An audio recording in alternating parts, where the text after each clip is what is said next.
Hola muchachos, les habla la profesora Andrea Carvajal y en el video de hoy vamos a hablar sobre metabolismo del calcio y el fósforo.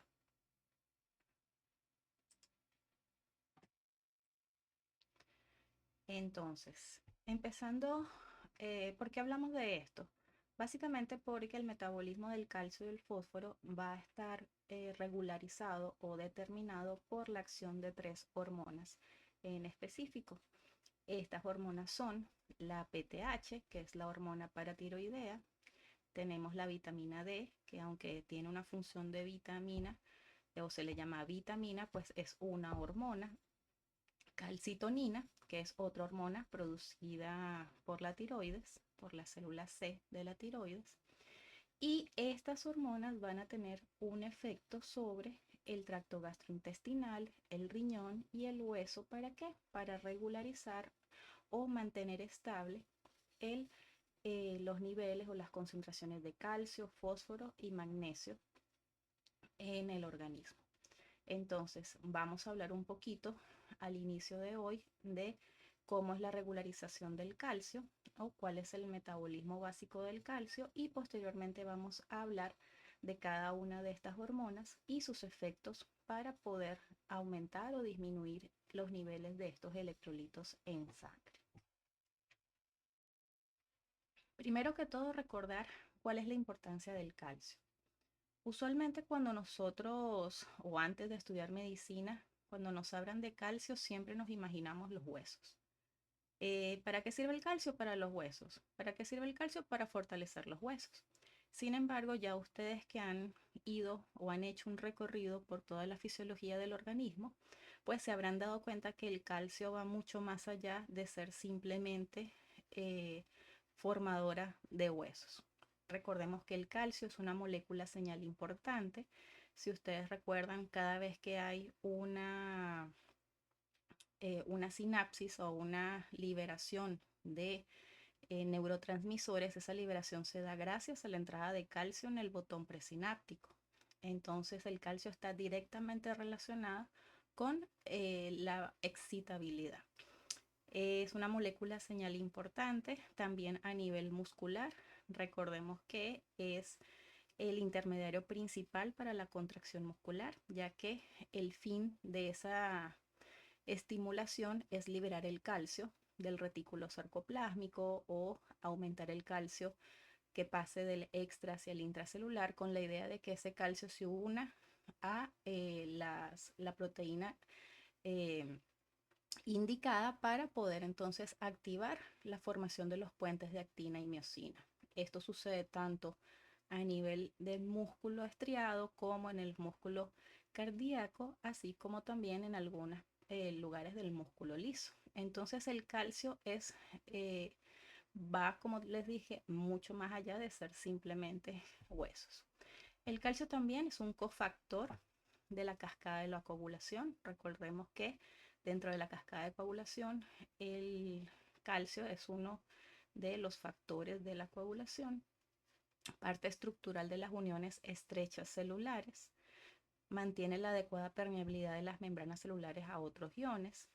Obviamente, como ya lo sabíamos, formación de huesos es la principal electrolito en conjunto con el fosfato para la formación de hueso. Y bueno, este calcio es muy estrechamente regulado, al igual que el potasio, en sangre. Maneja unos niveles que van de 9 a 10 miligramos sobre decilitro. Y estos niveles se tratan siempre de mantener constantes y estables, ya que un poquito de eh, paso del calcio hacia por debajo del 9 o por encima del 10, pues va a generar cambios importantes en la excitabilidad celular. Entonces es por esto que el organismo se centra en mantener siempre los niveles dentro de unos rangos establecidos. El fosfato, al igual que el calcio, tiene múltiples funciones, aparte de ser parte de formación del hueso. Recordemos que se encarga de transferencia de energía y almacenamiento de enlaces de alta energía, ATP. activación o desactivación de enzimas, transportadores y canales iónicos, forma parte estructural de ellos, parte estructural del ADN y del ARN. En la formación del hueso se une con el calcio para formar cristales de hidroxiapatita, que es el principal cristal formador de hueso, y su concentración plasmática varía más o menos entre 3 a 5 miligramos sobre decilitro. Ahora, ¿cómo está distribuido el calcio a nivel del organismo? El 99% del calcio está en los huesos. O sea, la gran cantidad de calcio está en el hueso, 99% formando cristales de hidroxiapatita. Tenemos en el intracelular, o sea, sobre un 1%, de ese 1%, 0,9% se encuentra en las células, dentro de las células, es decir, forma el calcio intracelular. Y tan solo el 0,1% forma el calcio extracelular. Fíjense que entonces esos niveles de los que estamos hablando, que se mantienen en sangre, que son los que medimos por laboratorio, solamente implican el 0,1% de todo el calcio del organismo. Y este 0,1% debe estar extremadamente regulado o regularizado. Ahora, ¿cómo está dividido este 0,1%? Este 0,1%, es decir, el calcio que va en sangre, está constituido por calcio iónico, un 50%, que es realmente el que es importante para nosotros, en este caso, y el que toma el organismo como el calcio que va a estar regularizando o midiendo para mantenerlo estable. ¿Por qué? Porque este es el calcio que tiene que ver con el transporte entre las membranas, con mantener los potenciales de cada una de las células, etc. Tenemos un 41% que va ligado a proteínas, que como va ligado a proteínas, pues no se cuenta como calcio iónico, y otro 9% que va unido a aniones o formando aniones con otros compuestos como fosfato, cloruro, etc. Entonces, básicamente este calcio iónico es el que vamos a darle más importancia a nivel extracelular. ¿Cómo es el metabolismo del calcio? Usualmente nosotros ingerimos en el día aproximadamente 1 gramo o 1000 miligramos al día de calcio. Sin embargo, el calcio por ser bivalente, no se absorbe tan fácilmente a nivel intestinal. Para poderse absorber, pues necesita, como vamos a ver más adelante, una buena cantidad de vitamina D, y aún así su absorción va a ser solamente del 35%, es decir, solamente el 35% de todo el calcio que yo ingiero es el que se va a absorber. Entonces de allí que diariamente pues necesitamos una fuente de calcio adecuada que nos garantice por lo menos estos 350 miligramos al día. En el momento en que se absorbe, esto pasa al fluido extracelular y de allí pues va a ir, dependiendo de cómo esté el metabolismo de ese individuo, pues va a ir en parte a formar parte del hueso, puede ir hacia, si hay una elevada cantidad de calcio, pues se va a ir hacia el riñón para excretarlo, pero en general si el paciente está en un estado de equilibrio del calcio, estos 350 pasan a formar parte del pool extracelular de calcio, y de este pool extracelular pues se va a repartir 500 miligramos al día para el calcio, de las cuales igualmente se resorben 500 miligramos al día en un estado de equilibrio. Se va hacia la filtración glomerular 9.980 miligramos al día, de los cuales se reabsorben 9.880 miligramos al día, recordando que el riñón tiene la capacidad de absorber calcio de una forma muy ávida, y solamente 100 miligramos al día se eliminarían con calcio, si el paciente, vuelvo y lo repito, está en un estado de equilibrio del calcio. Y en las heces hay una pérdida usualmente mayor al de la ingesta. ¿Esto es por qué? Porque de estos Recuerden que estos 350 son los que finalmente se van a absorber, pero realmente tengo que ingerir 1000 miligramos. Pero en las heces, aparte de esto, va a ir incluidas las secreciones intestinales, las cuales son ricas en calcio, y va a ir incluida las células que se van descamando, si se puede decir, del epitelio intestinal. Estas células de borde de cepillo y todas estas células que están en el epitelio intestinal, justo en la luz, tienen una gran cantidad de calcio. Y bueno, estas células se van a ir desprendiendo y por eso a nivel de heces pues puede haber una pérdida mayor de calcio. Entonces, en general, el organismo pues se va a mantener equilibrado con estos o de esta forma. Esta es la misma lámina anterior, no hay ningún cambio en ella. Tenemos también el metabolismo del fosfato. Usualmente nosotros ingerimos 1,5 gramos al día del fosfato. De esa dieta se absorbe 1100, forma pool del fosfato sérico y bueno, ese fosfato al igual se va a ir hacia el hueso o hacia el riñón o a formar parte de los cofactores celulares, etcétera, a los cuales puede encontrarse el fosfato. La forma de eliminación usualmente es a través del riñón y en menor cantidad en las heces. Y esto va a depender del estado de equilibrio del fosfato y del estado ácido-base del fosfato. Recordemos que el fosfato es también un amortiguador ácido, para mantener el equilibrio ácido-base. Ahora, empezando a hablar del tejido óseo. El tejido óseo vamos a tener que va a estar formado en base, si se puede decir el esqueleto, por una matriz orgánica. Esa matriz orgánica va a estar constituida por colágeno y sustancia fundamental, la cual está constituida, valga la redundancia, por proteoglucanos.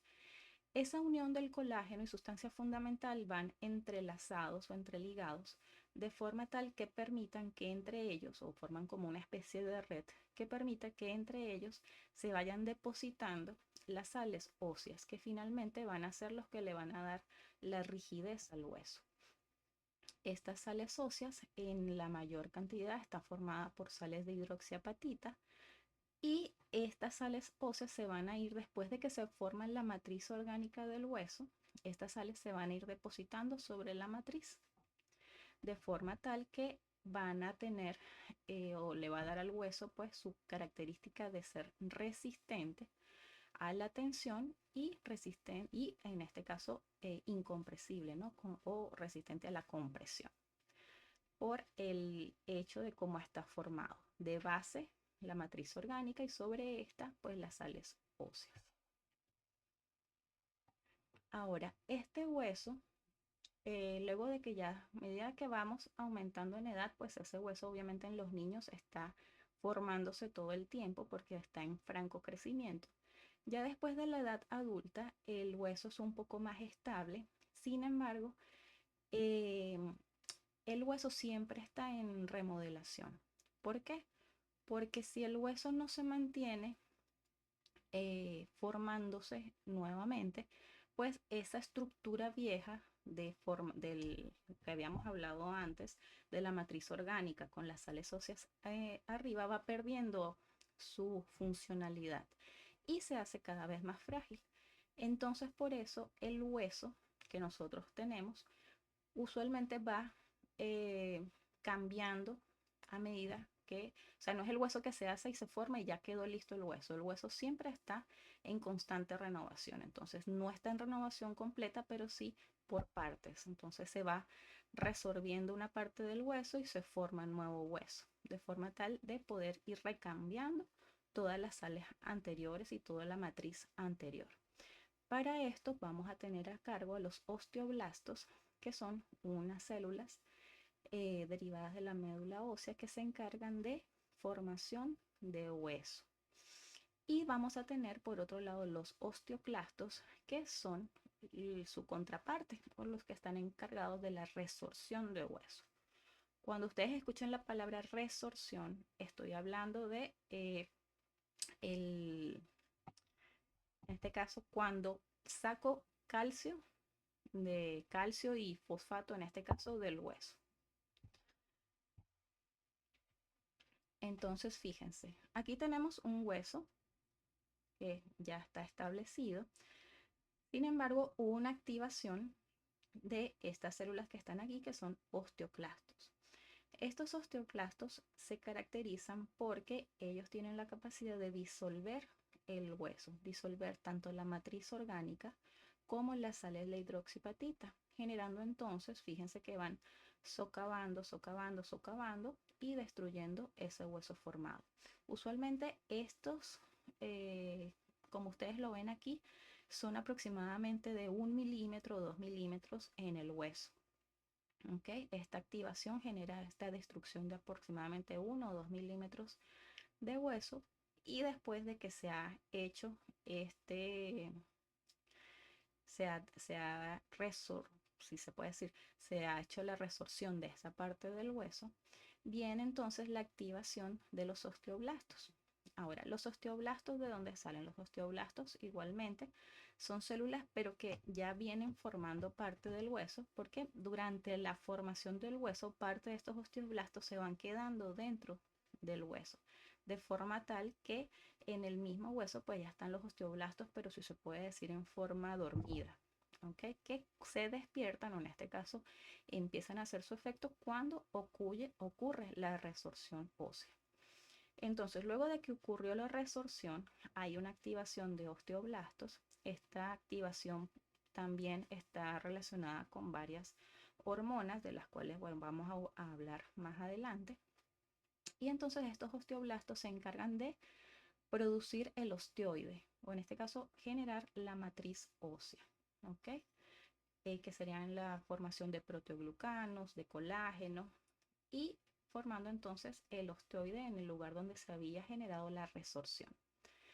Este osteoide es simplemente algo blando, y posteriormente en ese osteoide estos mismos osteoblastos han dejado algunas partículas que le permiten al osteoide captar las sales de calcio, o la formación o la precipitación de sales de calcio dentro de ese osteoide, permitiendo entonces que exista un hueso nuevo. Y finalmente estas células osteoblásticas pues entran en reposo, se mantienen, algunas quedan dentro de este hueso nuevo, y luego de mucho tiempo, pues de algún tiempo, vuelve otra vez a suceder el mismo ciclo. Entonces, esto que está sucediendo aquí está sucediendo en todos los huesos, pero en lugares diferentes, de forma tal de poder mantener el hueso lo más renovado posible. ¿Cuál es la forma en que tiene el osteoclasto de generar la resorción? Tiene esa capacidad porque dentro del osteoclasto hay vesículas que contienen enzimas digestivas. Estas enzimas son proteínas colagenasas, los cuales van a digerir eh, las proteínas, los proteoglucanos, o sea, prácticamente va a digerir el osteoide. Y también recuerden que el hueso está formado por el osteoide y está formado por las sales de hidroxiapatita. Estas sales de hidroxiapatita son, o se genera la resorción de las mismas, gracias a que esa célula o el osteoclasto también tiene la capacidad de formar ácido. En este caso tiene la capacidad de formar ácido clorhídrico porque tiene una bomba de hidrogeniones parecida a la que hay en el estómago, en la parte apical, y esta bomba de hidrogeniones en conjunto con el cloruro que sale por un canal hacia la matriz ósea, pues va a generar la disolución de las sales de calcio. ¿Okay? Entonces, básicamente, este sería el mecanismo de resorción ósea. Obviamente, esta célula será activada por varios factores. Ya vamos a hablar más adelante del efecto de las hormonas sobre los osteoblastos y los osteoclastos. Ok, empezando ahora por la parte hormonal. Vamos a hablar primero que todo de la vitamina D. La vitamina D, su naturaleza química es un esteroide, es decir, que tiene una base de colesterol. Su biosíntesis es una hormona diferente, ya que su biosíntesis se da por activación por luz solar y también puede ser por ingesta de vitamina D. Sin embargo, está establecido que si la persona tiene una buena exposición a la luz solar, pues, obviamente moderada, durante su día, pues ese paciente debe tener unos buenos niveles de vitamina D sin necesidad de la ingesta. Se establece que usualmente, o eso se ha visto porque los países, por ejemplo, como nosotros del Caribe, o que estamos justo en el medio del Ecuador o cerca del Ecuador, que somos o tendemos a tener mayor luz solar, usualmente hay bajos niveles de déficit de vitamina D, mientras que aquellos países que están más hacia los polos, en donde hay menos luz solar durante el día, pues tiende a haber mayor déficit de vitamina D. Obviamente esto últimamente ha cambiado un poco por el hecho de que se ha normalizado y se ha hecho más común el uso de bloqueadores solares. El bloqueador solar impide la síntesis de vitamina D. Obviamente también es importante usarlo porque impide el cáncer de piel, pero bueno, debe haber un equilibrio entre las dos cosas. Eh, aparte de eso, pues nosotros, aunque estamos en el Caribe, muchas veces y ahorita más con la pandemia, pues estamos más dentro de nuestras casas, estamos más en interiores que en exteriores. Y eso, por supuesto, disminuye la activación de la vitamina D por la luz solar. Sin embargo, tenemos una capacidad de producir más vitamina D, pues por el hecho de que tenemos el sol, y bueno, aquí en Maracay, el sol a toda hora. Eh, ¿Cuál es el estímulo para la producción de vitamina D? Una disminución del calcio. La PTH estimula la síntesis de vitamina D también o la activa. No es que la active su síntesis, sino activa ya la vitamina D preformada. Y la prolactina también. En el caso de la lactancia materna, recordemos que vamos a producir una cantidad de leche importante durante aproximadamente 6 meses hasta 2, 4 años, dependiendo de 3 años, dependiendo del cuánto tiempo quiere la mamá dar lactancia materna y durante todo ese tiempo que produzca leche, pues va a tener una necesidad mayor de calcio. Entonces este calcio se toma de la sangre y es la prolactina, entonces genera que se forme más leche y al formar más leche baja el calcio y el organismo aumenta la producción o activa la vitamina D, obviamente para normalizar los niveles de calcio.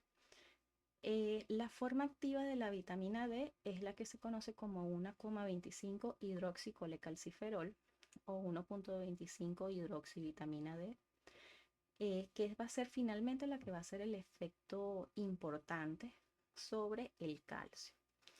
El transporte, al ser una de naturaleza química esteroide, pues va a estar dado por proteínas plasmáticas y sus células diana van a ser el intestino, el hueso y el riñón. Su efecto principal, como ya lo veníamos diciendo, será generar un aumento de calcio sérico.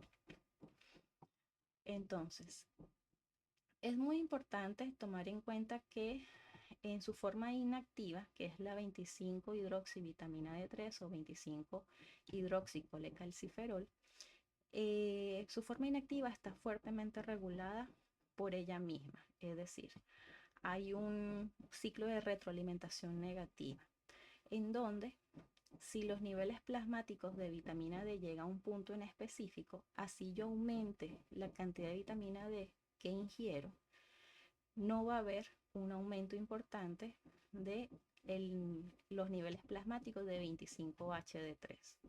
Esto permite una autorregularización y evitar el exceso o generar un aumento excesivo de la acción de la vitamina D. Entonces ella se autorregula. cuando llegamos a un punto específico de niveles de 25-hidroxicolecalciferol, ella se inactiva y pasa a un compuesto no activo.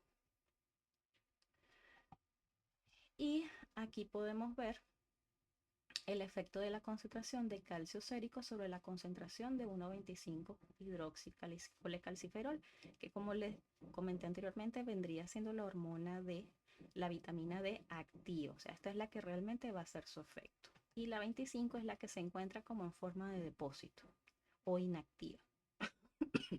Perdón. Entonces, fíjense, aquí tenemos los niveles de 1,25 hidroxivitamina D y el calcio plasmático. Fíjense que en el momento en que el calcio está entre 9 y 10, pues es sus valores normales, pero si ese calcio aumenta por encima de 10, prácticamente los niveles de 1,25 disminuyen al máximo. Y si bajan, en este caso, pues la producción de 1,25 aumenta. Entonces, esto me da o me indica a mí la importancia que tiene la regularización. La regularización va a estar basada, o en este caso la retroalimentación va a estar basada en los niveles de calcio. No hay un eje hipotalámico ni nada, sino va a haber igualmente una retroalimentación para su producción, pero va a estar basada en los productos finales de la hormona, que sería, o su efecto final, que sería el nivel de calcio en sangre. La síntesis de vitamina D. Entonces tenemos en parte la ingesta, se ingiere en forma de colecalciferol y vitamina D3. Si se hace la activación por luz solar, en la piel tenemos este compuesto que es el 7-dehidrocolesterol, y este 7-dehidrocolesterol, en el momento en que recibe la radiación de la luz solar, esta radiación hace que el compuesto pase a vitamina D3 o colecalciferol. Este colecalciferol pasa a la sangre, viaja hasta el hígado, y en el hígado tenemos una enzima que se llama 25-hidroxilasa que se encarga de convertirlo en 25-hidroxivitamina D3. Y este 25-hidroxivitamina D3, como lo dije, es como la hormona inactiva. Para que pueda realmente activarse y hacer su efecto, debe ir nuevamente a la sangre, viajar hasta el riñón, y en el riñón tenemos una enzima que se conoce como la 1-alfa hidroxilasa, que es finalmente la que va a generar el producto activo de la vitamina D, que sería la 1,25 de hidroxivitamina D3 o 1,25 de hidroxicolecalciferol. Esta 1,25 va a ir a la sangre, a los órganos dianas, que sería básicamente el hueso, el intestino, los riñones, para ejercer su efecto. Ahora, ¿cuál va a ser el efecto principal de la vitamina D activa? Aumentar el calcio plasmático, como ya lo dije anteriormente. ¿Cómo hace esto? Esto lo hace porque genera un aumento en la absorción intestinal de calcio, un aumento en la absorción intestinal de fosfato. Ella tiene la capacidad de activar las proteínas transportadoras de calcio a nivel intestinal. También genera reducción de la excreción renal de calcio y fosfato, es decir, permite la reabsorción o activa la reabsorción de calcio y fosfato. Y también tenemos una particularidad en el hueso, y es que a niveles altos genera una resorción ósea y a niveles bajos genera una formación ósea. Obviamente esto va a estar ligado también a la regulación que tenga por parte de la PTH o la hormona paratiroidea, de la cual vamos a hablar más adelante. Entonces, si vemos en general cuáles van a ser los efectos principales de la vitamina D, empezamos por su activación en el hígado, 25-hidroxicolecalciferol, la cual recordemos que tiene una capacidad de autoinhibirse si hay una gran cantidad de la misma en sangre. Si hay necesidad, esta pasa al riñón y se forma la 1,25 de hidroxicolecalciferol. Es muy importante tomar en cuenta, y por eso hablé de que iba a también depender mucho de la PTH, porque la hormona paratiroidea es fundamental para la activación de la 1-alfa hidroxilasa. Si no hay activación de la 1-alfa hidroxilasa en el riñón, no se va a formar 1.25 hidroxicolecalciferol, y en ausencia de PTH, de hormona paratiroidea, esta enzima realmente no tiene mucha actividad. Entonces, la actividad de la enzima 1-alfa hidroxilasa va a estar dependiente de la activación de PTH. Luego de que se forme el 1,25 hidroxicolecalciferol, su efecto principal va a ser intestinal, para entonces aumentar la proteína fijadora de calcio a nivel de las células epiteliales intestinales.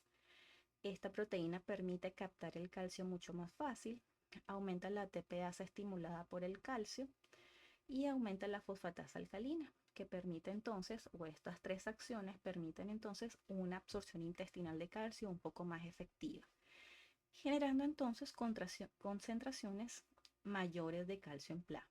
Al aumentar el calcio, esto genera una inhibición sobre la PTH. La PTH inhibe, entonces, si no hay PTH, se disminuye la activación de la 1-alfa hidroxilasa y disminuye la cantidad de esto. Entonces, fíjense que aquí, aunque no tenemos un eje típico hipotalámico, pues tenemos igual un eje con retroalimentación que va a estar basado en el producto final de la hormona.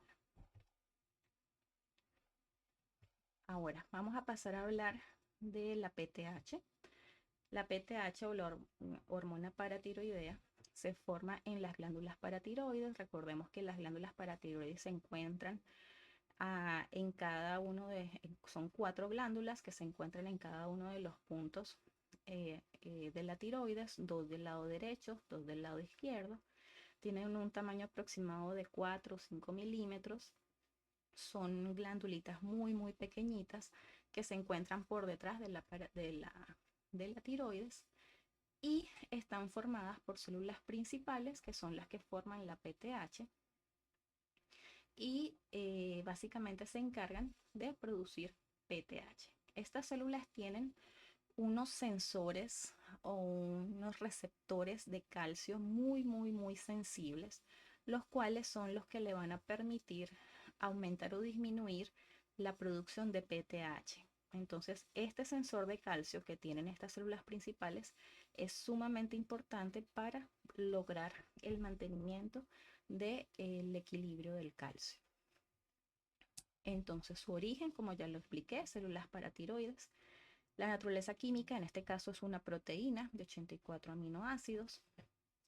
El transporte, al ser una proteína, pues puede viajar disuelta en plasma. Tiene una semivida de 20 minutos. No es muy, no tiene una semivida muy larga. Su estímulo principal va a ser la disminución del calcio plasmático. Como ya lo dije, estas células tienen unos receptores y unos sensores de calcio muy sensibles, que aunque a mínimos cambios de los niveles de calcio, pues van a generar estímulo o disminución de la producción de paratormona.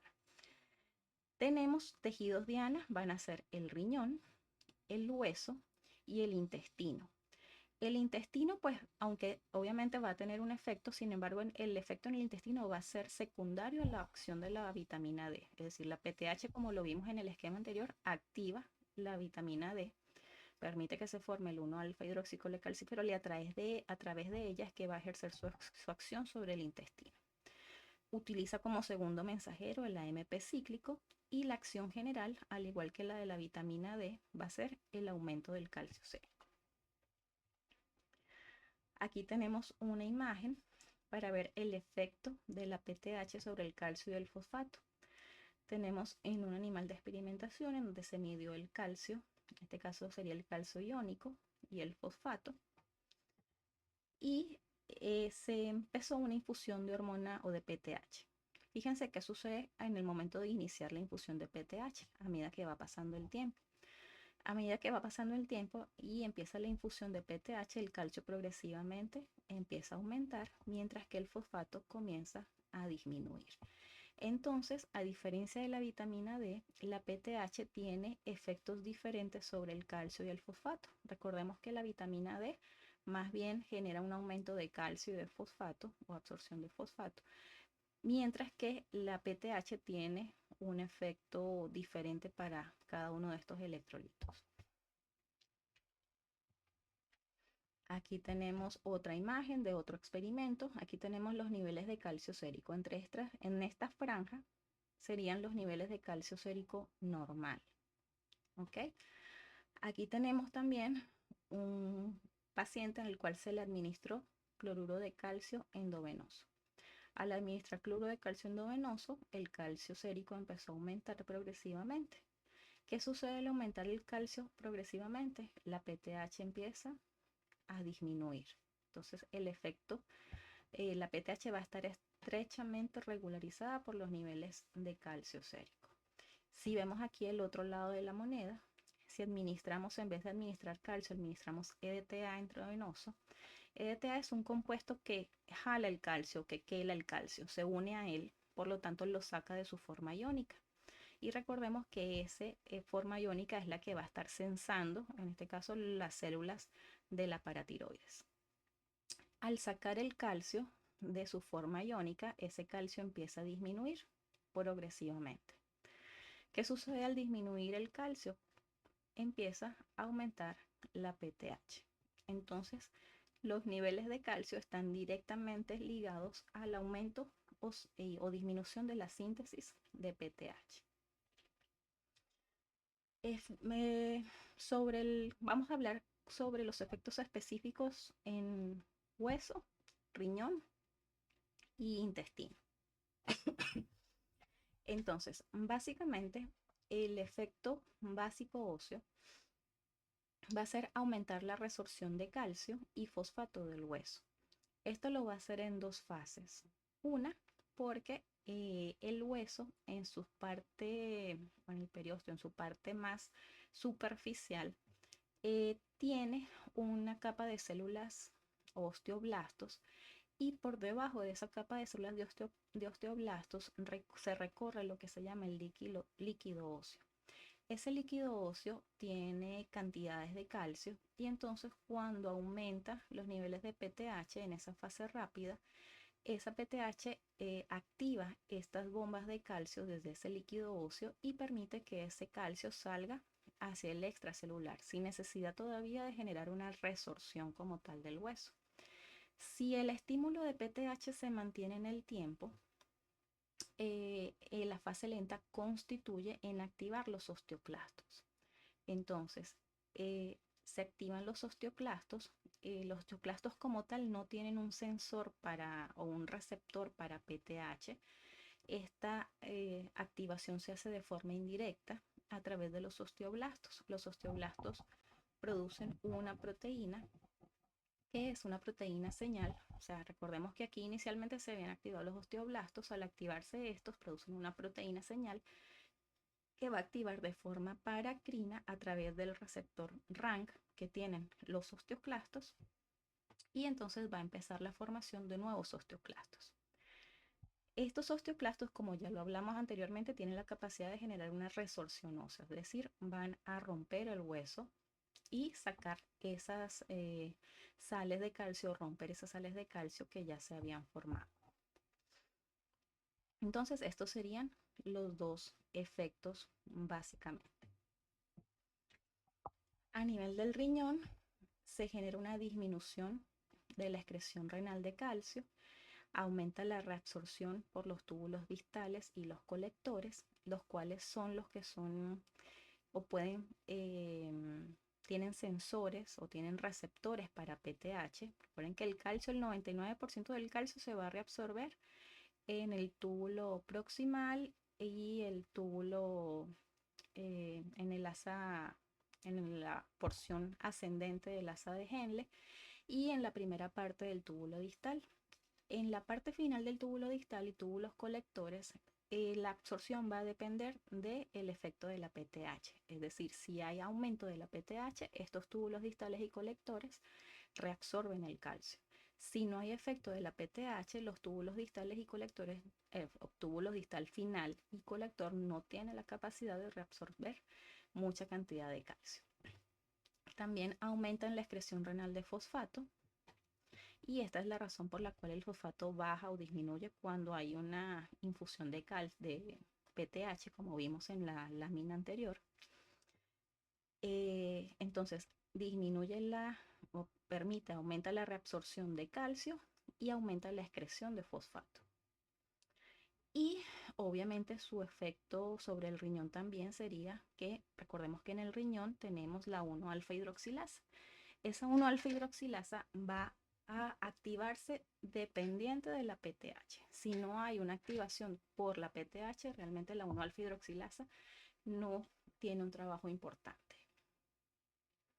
Y esta es la razón por la cual, por ejemplo, cuando hay pacientes con un hipoparatiroidismo posquirúrgico, pacientes que han tenido que operarlos de tiroides y por alguna razón no se han llevado las paratiroides o por error o si la tiroides era muy grande, la paratiroides no se encontró en ningún momento durante la cirugía, el cirujano puede accidentalmente sacar las paratiroides.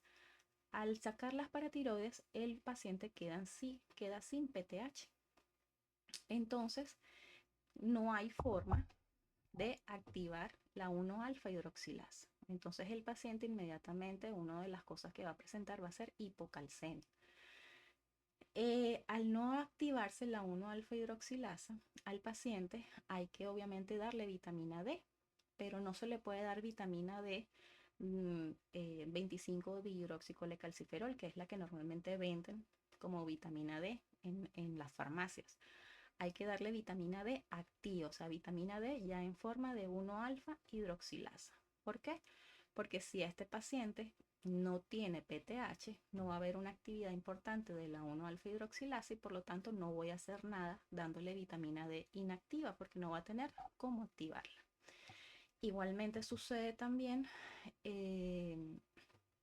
con los pacientes que tienen enfermedades renales. Cuando hay enfermedad renal crónica también disminuye la actividad de la 1-alfa hidroxilasa y estos pacientes tienden a hacer lo que se llama un hiperparatiroidismo secundario. ¿Por qué? Porque al no tener 1-alfa hidroxilasa disminuye el calcio y aumenta mucho la producción de PTH porque no hay niveles de calcio bajo. Pero ese PTH, pues si no puede hacer su efecto a nivel intestinal, ¿dónde va a hacer su efecto? A nivel óseo. Y entonces estos pacientes con enfermedad renal crónica pueden a largo plazo presentar lesiones óseas y una osteoporosis severa secundaria pues a la poca activación de la 1-alfa hidroxilasa. A estos pacientes también usualmente se les complementa con vitamina D activa, que es diferente a la vitamina D que se vende usualmente en la farmacia o la que conocemos que está muy de moda recientemente. Ok, efectos específicos en el intestino. No vas a tener un efecto directo, es decir, la PTH no va a llegar a activar algo directo en el intestino. El efecto en el intestino lo hace a través de la vitamina D. Recordemos que la PTH es necesaria para la activación de la 1-alfa hidroxilasa y activando la vitamina D pues permite aumento en la absorción de calcio y fosfato en el intestino. La regulación de la PTH, como les dije, va a depender siempre de los niveles de calcio. Si hay un descenso de calcio plasmático, se activa la paratiroides, produce PTH, la PTH va a los riñones, aumenta la 1-alfa hidroxilasa, se convierte la 25-hidroxivitamina D3 en 1,25 y ese efecto va a ir al intestino para generar entonces un aumento de calcio plasmático y permite entonces el aumento general. Entonces la regularización del calcio va a estar de base por la PTH y la vitamina D. Cuando hay un aumento de calcio, esto va a generar una retroinhibición y se van a bloquear entonces los efectos de las hormonas anteriores. Otra hormona que está involucrada en el control o el metabolismo del calcio es la calcitonina. Es una hormona que está involucrada en el metabolismo del calcio, sin embargo, su acción no es, si se puede decir, no tiene una relevancia. ¿Por qué? Porque se han dado cuenta que, por ejemplo, la calcitonina se produce en las células C de la glándula tiroides, que son las parafoliculares. Cuando el paciente por alguna razón, por un tumor o un cáncer, le tienen que quitar su tiroides y le dejan las paratiroides, se ha visto que la regulación del calcio se puede mantener normal solamente con las paratiroides. Es decir, que si no tiene célula C, ese paciente pues no hay cambios importantes en lo que es los niveles de calcio. Es por eso que la calcitonina, aunque tiene efectos sobre los niveles de calcio y regularizaciones sobre el calcio, no es una hormona fundamental o indispensable para la vida. Su naturaleza es química, un péptido de 32 aminoácidos, obviamente es una proteína, eh, se transporta disuelta en plasma, tiene una semivida muy corta y su estímulo, a diferencia de las dos anteriores, es un aumento en el calcio sérico. Sus tejidos diana va a ser principalmente el hueso y el riñón, y su efecto principal va a ser disminuir el calcio sérico, o sea, es la hormona contrarreguladora, si se puede hablar, de la vitamina D y de la PTH. Aquí tenemos una imagen. Tenemos el intervalo normal de calcio sérico, que es entre 8.5 y 10. Fíjense que si bajamos de calcio, la PTH está alta. Mientras el calcio va aumentando, la PTH baja. Pero, ¿qué sucede con la calcitonina? Mientras el calcio va aumentando, la calcitonina aumenta. ¿Por qué? Porque recordemos que ella se va a secretar cuando hay un aumento de calcio. Y sus efectos, básicamente, el aumento del calcio plasmático activa las células parafoliculares de la tiroides para producir calcitonina. En el riñón van a estimular la excreción de calcio y de fosfato en la orina para, eh, para lograr el efecto de disminuir el calcio plasmático, y en el hueso inhibe la disolución de los cristales de fosfato de calcio. Por lo tanto, estas dos acciones sobre el riñón y el hueso pueden generar un descenso en el calcio plasmático. Al disminuir el calcio en sangre, hay una retroalimentación negativa, y al igual que el resto de los ejes endocrinos, ¿no? Y bueno, ya esta sería para finalizar. Les dejo solamente la imagen de Cata, que creo que nos vamos a encontrar allá cuando terminemos este año, activando un poquito de vitamina D. Entonces, bueno, chicos, gracias por su atención y nos vemos en los próximos días.